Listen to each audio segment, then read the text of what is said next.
ये नहीं सोचा कि हम हिजाब डाल के आएंगे तो जस्टिस इंदिरा बैनर्जी आपके हिसाब से महफूज रहने का हक नहीं रखती? आप मेरी बात सुनिए, अगर आप ये कहती हैं कि हिजाब पे इतना बड़ा एतराज है तो इस मुल्क में रहने वाले राजस्थान की सारी औरतों के हिजाब पहले हटवाइए। आप किस बात को कह रही है भाई? अपना उनका हक है, उनको जैसे चाहे उनको राइट है। अच्छा, अब राइट हो गया। अभी आपने बोला कि 5 साल की बच्चियां इसलिए हिजाब पहनती हैं क्योंकि उनको महफूज रहना है। सर, जब महफूज रहना कि जरूरत आप ये कहते हैं कि जब हिजाब पहनोगी तभी महफूज रहोगी, तो वो चॉइस नहीं होता, वो मजबूरी होती है। क्योंकि आप उनको ये संदेश देते हैं कि बेटा हिजाब नहीं पहनोगी ना तो जिस्म की नुमाइश करोगी, महफूज नहीं रहोगी, बुरी लड़की कहलाओगी। वो चॉइस नहीं होता, वो मजबूरी होती है। अंबर जैदी आपका जवाब देंगी, अंबर जैदी जवाब देंगी, फिर मैं मुफ्ती मुजाहिद कासमी के पास जाऊंगी। अंबर जैदी की बात सुन लीजिए। काफी देर से बोल रहे हैं, आप दूसरों की बात भी रख लेने दीजिए। हिजाब में आपको इतराज क्यों है?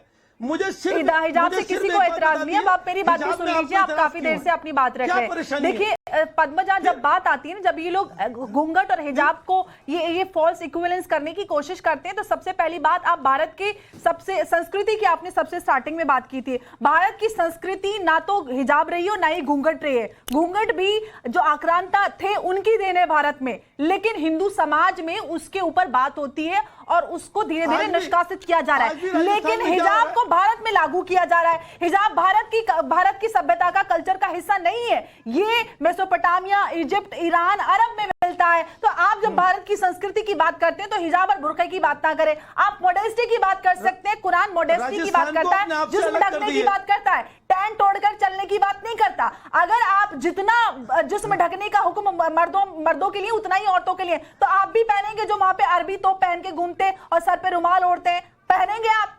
बताइए, पहनेंगे आप? तो महिलाओं के ऊपर जो आप अपनी पितृ सत्तात्मक सोच और अपनी जो इस रिलीजियस सुप्रीमेसी का साबुत थोपना चाहते हैं ना, ये आपकी कमजोरी है। महिलाओं की सुरक्षा की बात नहीं है, महिलाओं की सुरक्षा की बात होती है, अधिकारों की बात होती है, तो आप निकलते शाहबानों के लिए, आप शायरा बानों के लिए निकलते, आप तलाक़े हसन के लिए निकलते, आप महिलाओं के अधिकार के लिए निकलते, आप महिलाओं की एजुकेशन के लिए निकलते, आप महिलाओं को घर में रखकर अनपढ़ बनाकर उनसे बच्चे पैदा करवाते हैं, उनको उनके बेसिक अधिकार नहीं देते। आप महिलाओं के अधिकारों की बात करते हैं। अंबर जैदी, आपने बिल्कुल जिसको कहते हैं ना कि टू द पॉइंट बात की है।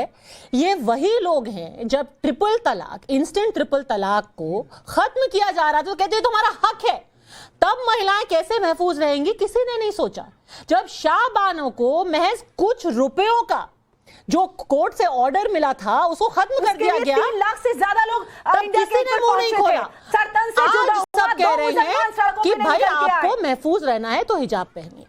आपसे मैं ये पूछती हूँ कि आप खुद महिला हैं फौजिया राणा जी, सोचिए ईरान में महिलाएं अपनी जान दे रही हैं कि हिजाब को हटाओ, और यहां पर लोग सड़कों पर निकले हैं कि हिजाब को पहनो।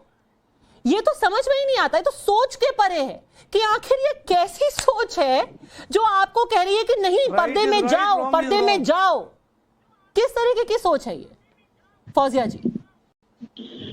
देखिए, मैं पहले तो ये कहना चाहूंगी कि एक कपड़े के टुकड़े पर इतनी सियासत, अगर वो क्रिश्चियन पहन लें तो वो स्कार्फ है, हमारे हिंदू माए बहने पहने तो वो घूंघट है, वो गलत पहने है, तो वो हिजाब, वो गलत है। ठीक है फौजिया जी, तो मुझे किसी भी धर्म में किसी को भी घूंघट में रखना गलत है, और ये बार बार हमारे देश के हर हिस्से में कहा जाता है कि घर से निकलो, घूंघट से निकलो, काम पे जाओ, अपनी जिंदगी बनाओ, आगे बढ़ो। कोई ये नहीं कहता बहुत अच्छा है बेटा तुम घूंघट में ही रहो, तुम घर में बैठो, घूंघट में बैठो।